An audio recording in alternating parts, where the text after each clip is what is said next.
संतोष देशमुख यांचे मारेकरी अद्यापही फरार आहेत. जोपर्यंत वाल्मिकांना कराड हे मनात आहेत, त्यांना कोणत्याही प्रकारची भीती सुद्धा राहिलेली नाही. आणि ज्या पद्धतीने धनंजय मुंडे आहेत ते कुठेतरी त्यांचा सपोर्ट करत आहेत असं सुद्धा काही दृश्य दिसत आहे. आणि माननीय जरांगे पाटील यांची काल धनंजय मुंडे यांनी भेट सुद्धा घेतलेली आहे असंही सांगण्यात आलेले आहे. 12च्या नंतर ते भेटले होते.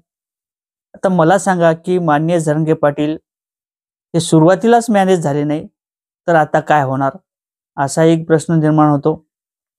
त्याचबरोबर मूळ उद्दिष्ट काय आहे?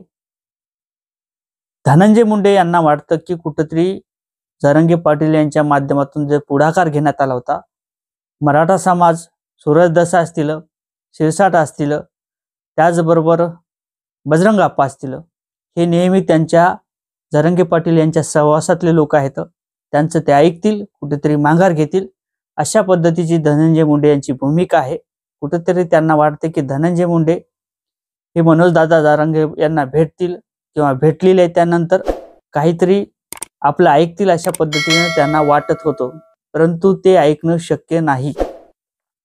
मी परत सांगतोय, वाल्मिकांना कराड जे आहेत ते काही सर्वसामान्य लोक नाहीत, सर्वसामान्य व्यक्ती नाही. आणि ज्या पद्धतीने त्यांची दहशत आहे ती सर्वांनाच दिसलेली आहे.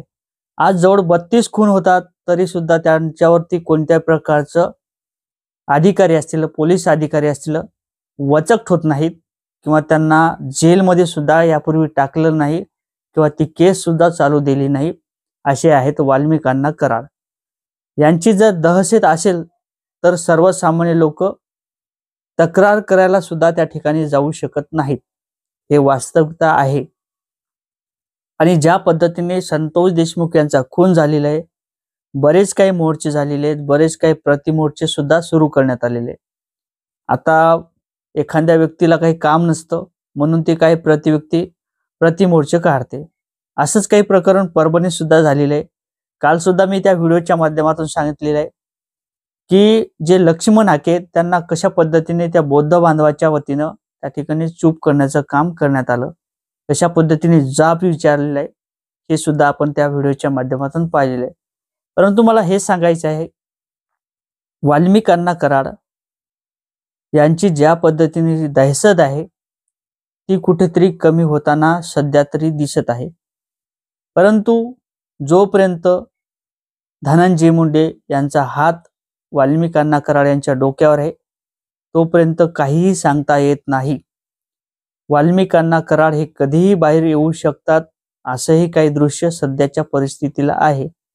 सुदर्शन घुले असतील, त्याचबरोबर काही ते आरोपी असतील, संतोष देशमुख यांचा मित्र आहे, त्यांच्यावर सुद्धा काही प्रमाणात आरोप हे झालेले आहेत. आणि असा जर मित्र असेल तर मला वाटते की मित्रच नको, कारण तर जवळचा व्यक्ती जर असा घात करायचा असेल तर ह्या गोष्टी व्हायलाच पाहिजेत नाही. कारण तर सर्व गोष्टी जवळच्या व्यक्तीलाच माहीत असतात आणि यातून जर असं काही घडत असेल तर ह्या गोष्टी आपल्याला मित्रता किंवा जवळची व्यक्ती आणि भविष्यातली व्यक्ती ही नकोच आहे. आणि संतोष देशमुख जे मारेकरी आहेत, ज्या मारेकऱ्यांच्या माध्यमातून सुदर्शन घुले काय आहेत त्यांच्या माध्यमातून काही मारहाण करण्यात आली होती, पूर्णपणे त्या ठिकाणी मर्डरचा प्रकरण करण्यात आलं होतं, मारहाण करण्यात आली, क्रूर हत्या त्या ठिकाणी त्या सुदर्शन घुले यांच्या माध्यमातून करण्यात आली होती.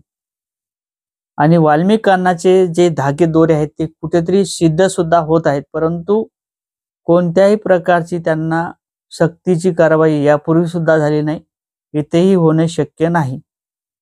वाल्मिकांना कराड हे परत काही दिवसात बाहेर येतीलच हे निश्चितच आहे. कारण तर ज्या पद्धतीने धनंजय मुंडे, त्या ठिकाणचे राजकीय लोक असतील, काही नेता असतील, काही आका असतील, यांच्या माध्यमातून ज्या पद्धतीने ते वाल्मिकांना कराड त्यांना पाठीमागे घालण्याचं काम करण्यात आलेलं आहे, त्या कारणाने त्यांची दहशत अशीच राहणार आहे. संविधान, कायदा, सुव्यवस्था जर असेल तर यामध्ये काहीतरी होईल.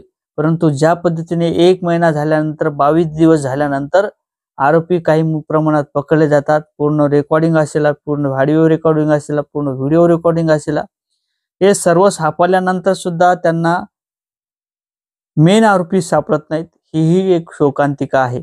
म्हणूनच वाटते की वाल्मिकांना कराड यांचं कोणीही वाकडं करू शकत नाही.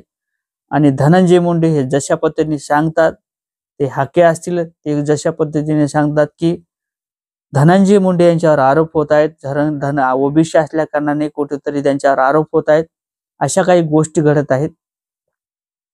याच्यातून तरी सध्या वाटत नाही की कोणत्याही प्रकारची त्यांच्यावर कारवाई होईल, असं तरी सध्याच्या परिस्थितीला वाटत नाही. आता नक्कीच तुम्हाला काय वाटते कमेंटमध्ये सांगा. व्हिडिओ आवडला तर शेअर करा. चॅनलवर नवीन असाल तर चॅनलला सबस्क्राईब करा.